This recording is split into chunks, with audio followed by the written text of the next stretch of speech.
Admiral Yuki Tanaka stood on the bridge of the battleship Defiance and watched the final message from the galactic hegemony play across the main screen. The alien who spoke was a Telvari, one of the 12 elder species that ruled known space for 40,000 years. And his 4 eyes showed nothing but cold satisfaction as he read the judgment. By unanimous vote of the Hegemony Council, the species known as humanity is hereby delicensed from galactic civilization, the Telvari announced in a voice that carried no emotion. All human territories are struck from navigation charts effective immediately, and all trade routes to human space are permanently sealed. Tanaka felt her crew grow still around her as the alien continued speaking, communication relays connecting. Human space to the galactic network will be deactivated within 1 standard hour, and any human vessel that crosses the quarantine boundary will be destroyed without warning, while any elder citizen found providing aid to humans will face immediate execution. The Telvari paused, and something like a smile crossed his alien features. Humanity is now a non-entity, and the hegemony wishes you a peaceful decline into obscurity. The screen went dark and silence filled the bridge of the Defiance. Tanaka understood exactly why this was happening, even though the official reason was humanity's refusal to surrender their military vessels and submit to something the hegemony called civilizational guidance. The real reason was fear. Humanity had only been traveling among the stars for 300 years, which was nothing compared to the elder races who measured their histories in tens of thousands of years. But in that short time, humans had done something that terrified the ancient powers. They had learned human engineers had taken apart hegemony technology and figured out how it worked, then built their own versions that were sometimes even better than the originals. And human scientists asked questions that the elder races had stopped asking millennia ago. The hegemony had grown comfortable in their power, and they had not faced a real challenge in 10,000 years. So when they looked at humanity, they saw something dangerous. They saw a species that refused to accept that things had to stay the same forever. Admiral, her first officer, Commander Chen, spoke quietly. The hegemony relay satellites are powering down. Tanaka watched through the view screen as the blinking lights on the nearest satellite went dark one by one. And she knew that across human space, the same thing was happening everywhere Earth. And her 17 colony worlds were being cut off from the rest of the galaxy. No more trade with alien civilizations meant no more access to rare materials that humans had come to depend on. And no more communication meant no way to call for help if disaster struck. The elder races expected humanity to collapse within a generation, to fall into wars over shrinking resources and eventually fade away like so many species before them. Tanaka turned to face her bridge crew, and she saw the shock on their faces as the reality of what had just happened sank in. Lieutenant Park at the navigation console was staring at her screens where star charts were already being updated with the new reality of humanity's isolation ensign, Okafor, and communications was frantically trying to reach other human vessels as the relay network collapsed around them. Commander Chun stood rigid with his hands clasped behind his back, but Tanaka could see the tension in his shoulders. These were good people, and they were afraid because everything they knew had just changed. But as Tanaka looked around the bridge, she saw something else beginning to replace the fear. She saw anger, not the hot anger that burns out quickly, but the cold, determined anger that drives people to do impossible things. She had seen that anger before in the history books, in the stories of humans who faced extinction and refused to accept it. "Listen to me," Tanaka said, and her voice was calm but carried to every corner of the bridge. "The hegemony has made a mistake today, and they do not even realize it." The crew turned to look at her. "They think they have erased us." Tanaka continued. "They think that by cutting us off from their civilization, they have condemned us to death. But they have forgotten something important about humanity." She walked to the center of the bridge where everyone could see her clearly. "We did not become a spacefaring species because the elder races helped us. And we did not build our colonies because someone gave us permission, because we did it ourselves through struggle and sacrifice and the refusal to give up. Commander Chun was nodding slowly, and Tanaka could see the fire returning to his eyes. The hegemony thinks isolation will destroy us, she said. But isolation is how we have always grown strongest. Because when we have no one to rely on but ourselves, we discover what we are truly capable of. Tanaka turned back to the view screen where the last satellite had gone dark. Send a message to Earth Command, she ordered, and to every human vessel and colony in range before the network goes completely silent. What message, Admiral? Ensign Okafor asked. Tanaka felt something rising in her chest that she recognized as hope, not the soft hope of someone waiting to be saved, but the hard hope of someone ready to fight. Tell them that the hegemony has made their move, she said, and now it is time to make ours, because Earth remembers how to survive, and we will show the galaxy what happens when you try to erase humanity. The bridge erupted in activity as her crew rushed to carry out her orders through the view screen. Tanaka could see Mars hanging in space with Earth visible as a distant blue dot beyond it. Somewhere out there, 17 colony worlds were receiving the same terrible news and facing the same choice. They could accept their erasure and fade quietly into history as the hegemony expected, or they could do what humans had always done when faced with impossible odds. They could fight back, and as the last connection to galactic civilization went silent, Yuki Tanaka made a promise to the stars that had just tried to forget her species. They would regret this decision. They would learn that humanity was not so easy to erase, and when Earth returned to the galactic stage, it would not be as a conquered people begging for acceptance. It would be as something the elder races had never faced before, a species with nothing left to lose and everything to prove. 10 years passed, and the galactic hegemony forgot about the humans they had erased from the maps. The elder races returned to their ancient routines of ceremonial functions and political games, while occasionally making jokes about the erased ones.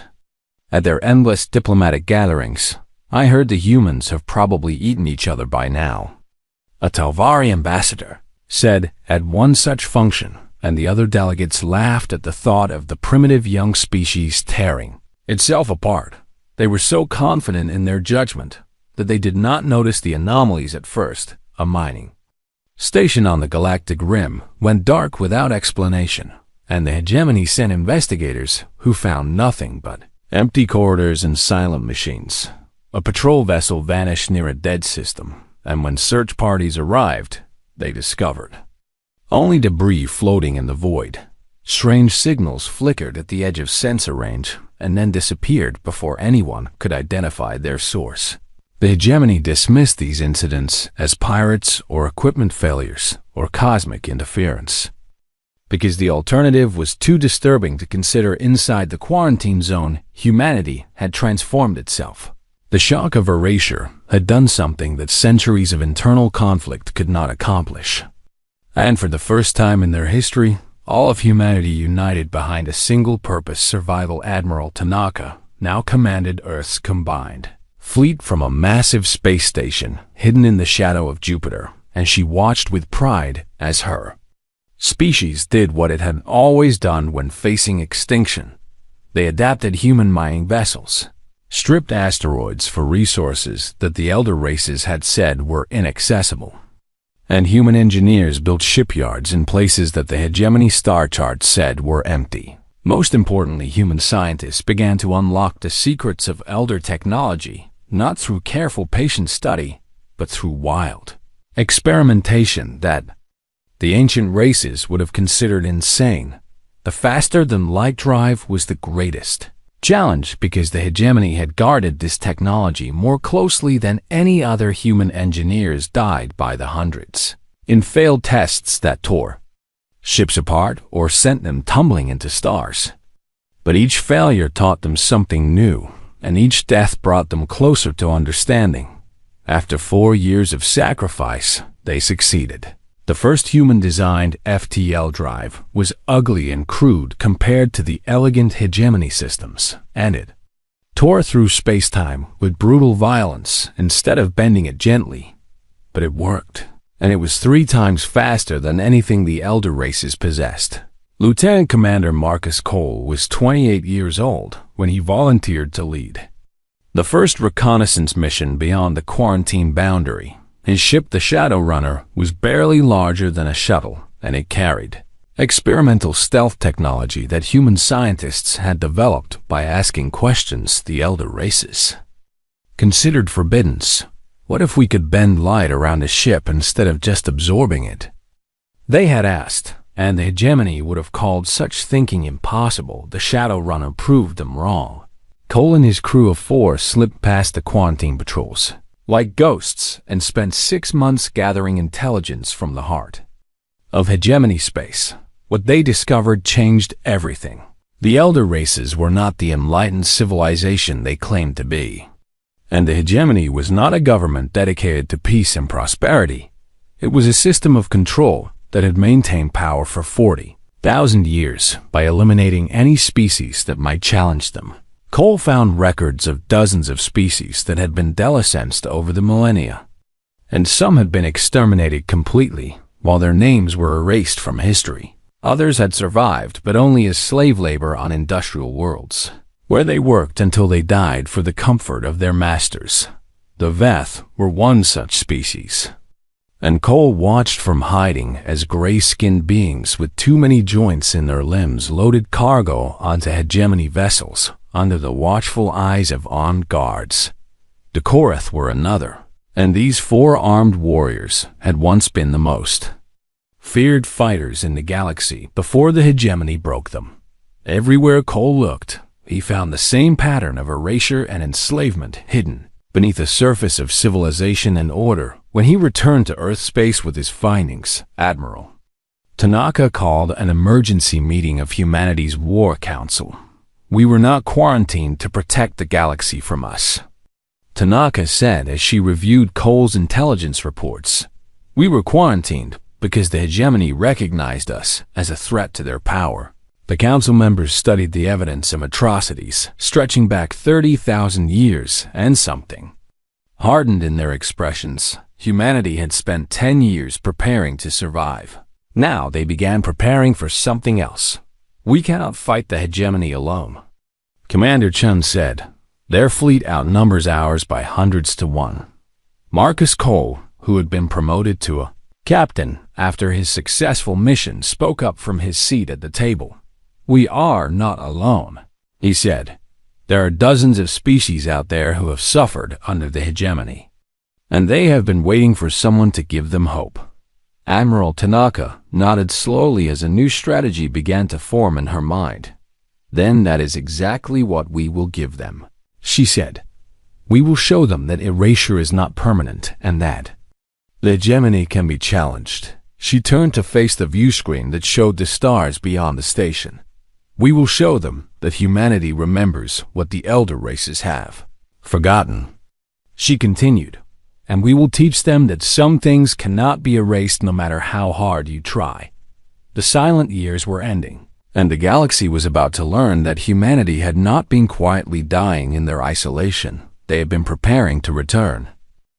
Captain Amara Asay commanded the stealth cruiser Unexpected Virtue on a reconnaissance mission near the edge of hegemony space when her communications officer detected a distress signal. Captain, we are picking up an emergency broadcast, Lieutenant Torres reported from his station. It is coming from a transport vessel approximately 2 light minutes from our position. Asay pulled up the sensor data on her display and studied the readings carefully. The transport was a small civilian vessel running without weapons, and it was being pursued by 2 hegemony enforcement cruisers that were closing the distance rapidly. Can you identify who is on the transport? Asay asked. Torres worked his console for a moment before answering. The ship registry identifies them as Veth refugees, he said quietly. Approximately 300 of them, including children. Asay felt her jaw tighten as she remembered the intelligence reports about the Veth species. And she knew what happened to refugees who were caught by hegemony enforcement vessels. They disappeared into labor camps and were never seen again. Standard protocol says we observe and report, her first officer, Commander Jackson, reminded her. We cannot risk exposing our presence for a single transport. He was right, and Asay knew it because the mission parameters were clear and the unexpected virtue was too valuable to risk on a rescue operation. But something in her refused to watch. 300 innocent beings be dragged away to slavery while she did nothing. Helm set an intercept course. She ordered Commander Jackson step closer and lowered his voice. Captain, if we engage those cruisers, we reveal that humanity is still active, he said. The hegemony will know we have been operating in their space. Asay looked at her first. Officer and made a decision that would change the course of galactic history. Then they will know. She said, because I did not join this fight to hide while innocents suffer, and I will not start today. The unexpected virtue dropped its stealth field and accelerated toward the fleeing transport. On the bridge of the lead hegemony cruiser, Captain Varax of the Tulvari species watched his sensors with growing confusion as a new contact appeared from empty space. What is that? He demanded. Where did it come from? His sensor officer stared at the readings with all four eyes wide with disbelief. Sir, the vessel configuration does not match any known design, the officer reported, but the power signatures are consistent. With human technology, Varax felt a chill run through his body, because humans were supposed to be extinct or at least dying in their quarantine zone. They were certainly not supposed to be operating advanced warships in hegemony space. The unknown vessel positioned itself between the enforcement cruisers and the refugee transport, and then it opened a communication channel. Captain Asay appeared on the screen, and her dark eyes held no fear as she looked at the hegemony captains. This is the Earth vessel Unexpected Virtue, she announced. Those refugees are under our protection, and you have 60 seconds to withdraw. Varax recovered from his shock and felt anger replace his confusion. You have no authority here, human, he snarled. Your species was erased from the galactic community, and you do not exist. Asay smiled, and it was not a friendly expression. Then you have nothing to worry about, she replied, because ships that do not exist cannot hurt you. So I suggest you leave before you find out how wrong you are. Varax ended the communication and gave the order to attack because the hegemony did not negotiate with a race species. The battle lasted 43 seconds. The unexpected virtue moved with a speed and agility that should have been impossible for a ship its size, and its weapons cut through hegemony shields like they were made of paper. Varax watched in horror as his sister ship exploded in a flash of light, and then his own vessel shuddered as human weapons tore through the hull. The last thing he saw was the impossible human ship turning away from his dying cruiser to escort the refugee transport to safety. Word of the encounter spread through the underground networks that connected the hegemony's forgotten victims. The erased ones were not dead. They were coming back. Over the following months, human ships appeared throughout hegemony space, and always they came in defense of the oppressed. They rescued slaves from transport vessels and destroyed enforcement stations that served as prison camps. They fought hegemony patrols and vanished before reinforcements could arrive. And everywhere they went, they left behind the same message broadcast on all frequencies in every known language. You tried to erase us and you failed. So now we are erasing your chains. The oppressed species began to whisper a new word that they had not dared to speak in thousands of years. Hope. The Hegemony Council convened an emergency session on their capital world, and the 12 elder species gathered to discuss a problem they had never anticipated. The humans were supposed to collapse, the Telvari representative said with barely controlled fury. They were supposed to destroy themselves. Instead, they have become a symbol. Another delegate observed. The other erased species are beginning to see them as liberators.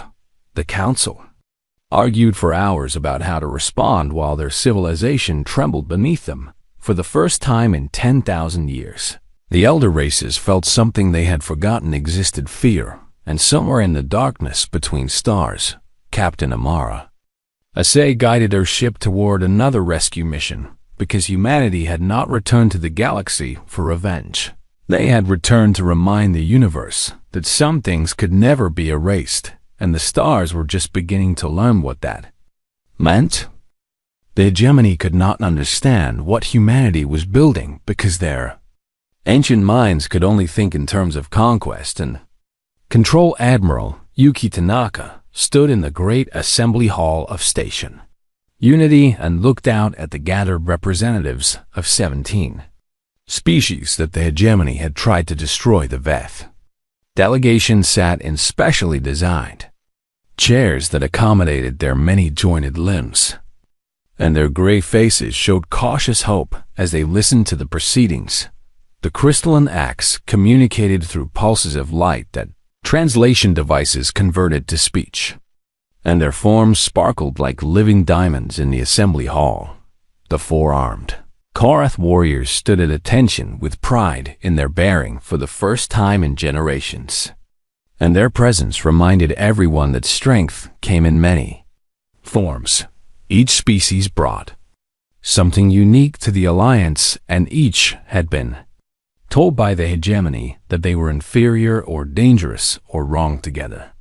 They were discovering a truth that the elder races had buried long ago. Diversity was not weakness, it was strength. We are not building an empire, Tanaka announced to the assembly. We are building a family of free peoples, united by a shared understanding that every voice matters and every species has value. The VETH representative rose to speak, and her translator converted her whistling language into words that everyone could understand. For 1,000 years, my people have served the hegemony as slaves, she said. We forgot that we once built great cities and created beautiful art. But the humans have given us back our history, and for that we pledge our knowledge to this alliance.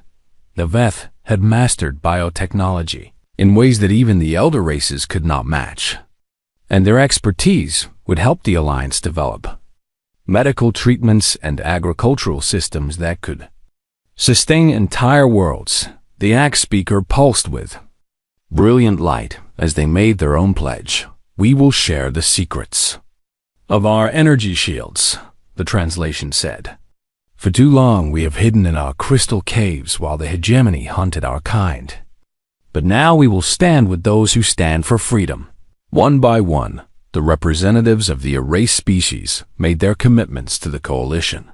And with each pledge, the alliance grew stronger. Captain Marcus Cole arrived at Station Unity 3 days later with news that would change everything. He had led a daring raid on a hegemony archive world, where the elder races stored records dating back 30,000 years, and what his team had retrieved made the gathered representatives fall silent with horror.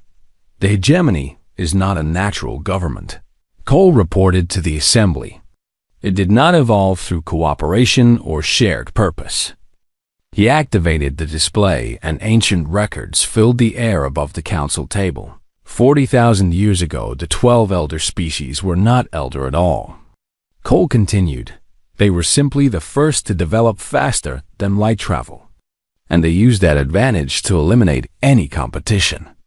The records showed evidence of species that had been rising toward greatness before the proto-hegemony destroyed them. Civilizations that might have built wonders were snuffed out before they could reach the stars. Cultures that might have enriched the galaxy were erased so completely that not even their names survived. Every species that showed potential for growth or change was systematically eliminated, Cole said. The hegemony did not maintain peace. They maintained control. And they have been doing it for 40,000 years. The Korath commander spoke, and his voice was rough with anger. My people were warriors who believed in honor, he said. The hegemony told us that our fighting spirit was a danger to civilization. So they broke us and made us forget who we were. He gestured at the ancient records that documented his species' fall from proud warriors to broken slaves. But we remember now. He continued, and we will teach your soldiers what the hegemony took from us. The coalition broadcast the truth across the galaxy using every communication channel they could. Access hegemony citizens who had always believed in their civilization's goodness began to see the reality hidden beneath the surface. And protests erupted on elder homeworlds as ordinary beings demanded answers from their leaders. Some hegemony species defected entirely, with their populations voting to join the coalition rather than support a government built on lies. The elder races watched their empire begin to crack, and they gathered to make a decision that would determine the future of the galaxy. They could acknowledge the truth and work toward reform that would give all species a voice in galactic affairs, or they could fight to preserve the power they had held for 40,000 years. The Hegemony High Council voted unanimously for war. Admiral Tanaka received the declaration while standing on the bridge of her new flagship, the Unity of Purpose. They have chosen, she said to her assembled commanders. Now we must show them that some choices cannot be undone. The coalition began preparing for the greatest battle in galactic history. And across thousands of worlds, beings of every shape and form readied themselves to fight for something the hegemony had tried to erase: freedom, hope, the right to exist without fear. Tanaka looked at the star charts that showed the positions of enemy and allied forces, and she knew that the coming conflict would cost many lives. But she also knew that some things were worth fighting for, some things were worth dying for, and some things could never truly be erased no matter how hard the powerful tried. Send word to all coalition forces, she ordered. We move in 30 days. The war for the soul of the galaxy was about to begin. The Void of Ancients was a region of space that the hegemony considered sacred because it was here that their civilization had been born 40,000 years ago.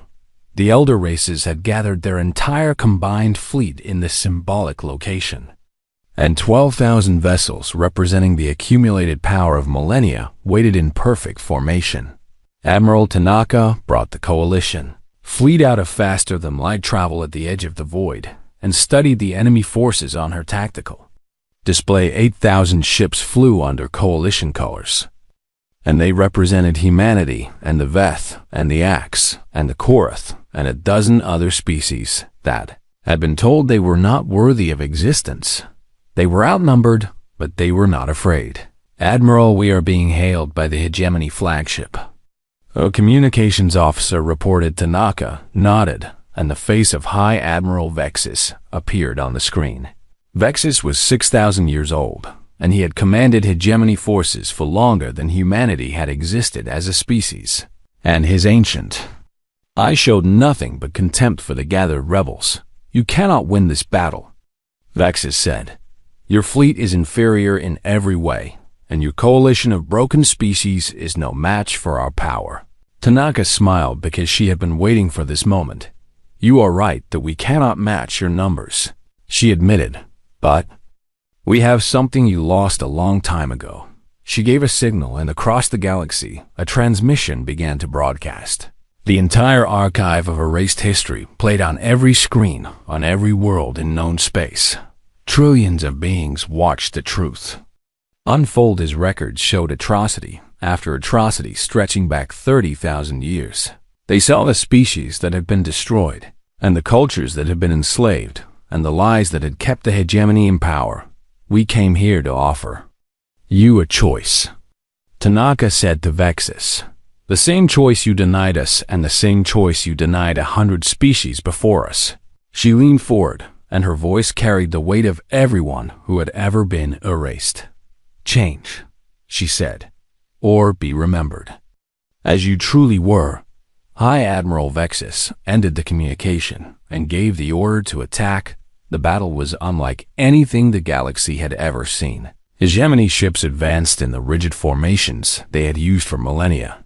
But coalition forces fought with a creativity that the elder races could not predict. Human captains improvised tactics in real time and adapted to changing conditions faster than their ancient enemies could respond. Korath boarding parties launched themselves at enemy vessels in armored pods, and the 4 armed warriors carved through hegemony crews with a ferocity that their ancestors would have been proud of. Veth bioships regenerated damage between engagements, while Axe energy shields protected the fleet with barriers of crystalline. Light ships died on both sides in silent explosions that scattered debris across the void. Admiral Tanaka felt her flagship shudder as enemy weapons found their mark. But she did not waver. All ships maintain formation, she ordered. We hold the line. Captain Marcus Cole commanded a strike group that punched through the hegemony formation to attack their flagship directly. His ships took terrible losses, but they kept coming because they were fighting for something more important than survival. They were fighting for the right to exist. On worlds across the galaxy, beings watched the battle, and something began to change. Hegemony citizens who had supported the war saw the truth of what their civilization had done, and they began to question whether such crimes were worth defending on the battlefield itself. Hegemony captains started to hesitate. A Telvari commander looked at the coalition ships and saw not enemies, but beings fighting for freedom. A patrol squadron powered down their weapons and broadcast surrender. Then another squadron followed, and another. The war did not end with a decisive military victory. It ended with a choice. Ship after ship in the hegemony fleet stopped fighting as their crews refused to continue killing for a civilization built on lies. High Admiral Vegas screamed orders that went unanswered as his own officers turned away from their consoles. His flagship was disabled not by enemy fire, but by a mutiny from his own crew.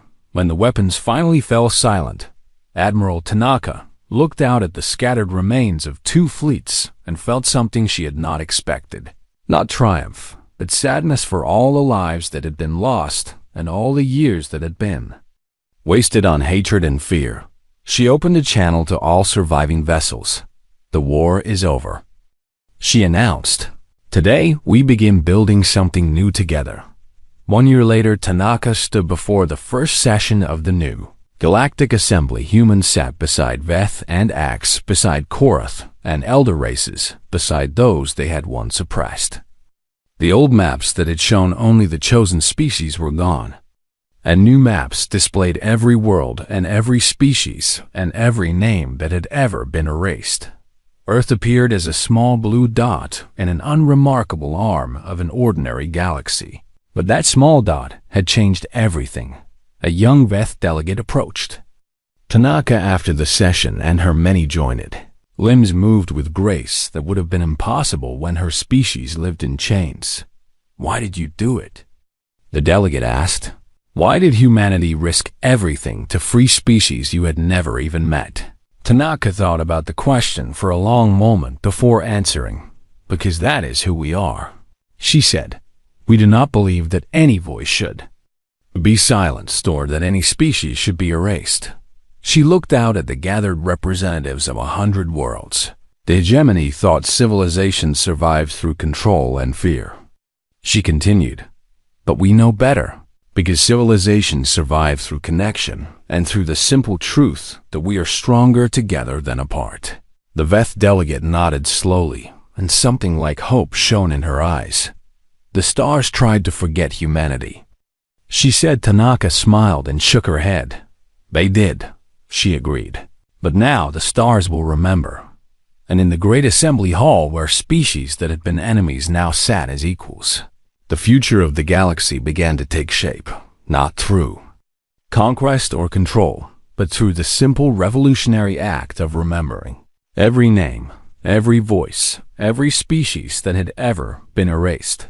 Because in the end, the hegemony had been wrong about everything. Erasure was never permanent, and some things burned too brightly to ever be forgotten.